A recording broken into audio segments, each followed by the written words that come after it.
Right, side 4 of this lovely Columbia record set, Masterpieces of Literature, Volume 1, The Appreciation of Poetry, read by Norman Corwin, and this is The Lark by Lizette Woodward Reese, and track 2 is Song of the Chattahoochee by Sidney Lanier.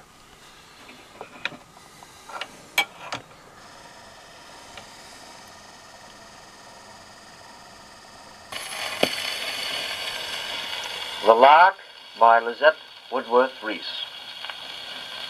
A close grey sky and poplars grey and high the countryside along, the steeple bold across the acres old, and then a song. Oh, far, far, far as any spire or star beyond the cloistered wall. Oh, high, high, high, a heart-throb in the sky, then not at all.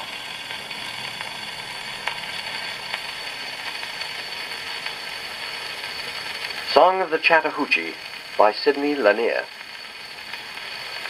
Out of the hills of Havisham, down the valleys of Hall, I hurry amain to reach the plain, run the rapid and leap the fall, split at the rock and together again, accept my bed or narrow or wide, and flee from folly on every side with a lover's pain to attain the plain, far from the hills of Havisham, far from the valleys of Hall.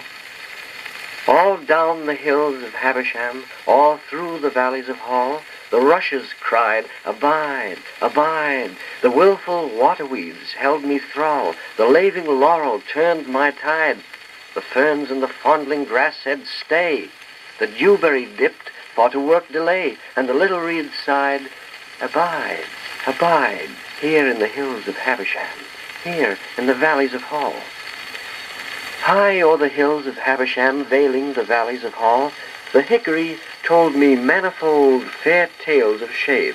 The poplar tall wrought me her showy self to hold. The chestnut, the oak, the walnut, the pine, overleaning with flickering meaning and sign, said, pass not so cold these manifold deep shades of the hills of Havisham, these glades in the valleys of Hall. And oft in the hills of Havisham, and oft in the valleys of Hall, the white quartz shone, and the smooth brookstone did bar me of passage with friendly brawl, and many a luminous jewel lone, crystals clear or a cloud with mist, ruby, garnet, and amethyst, made lures with the lights of streaming stone in the clefts of the hills of Havisham, in the beds of the valleys of Hall. But oh, not the hills of Havisham, and oh, not the valleys of Hall avail. I am fain for to water the plain. Downward the voices of duty call, downward to toil and be mixed with the main. The dry fields burn, and the mills are to turn, and the myriad flowers mortally yearn, and the lordly main from beyond the plain calls o'er the hills of Havisham, calls through the valleys of Hall.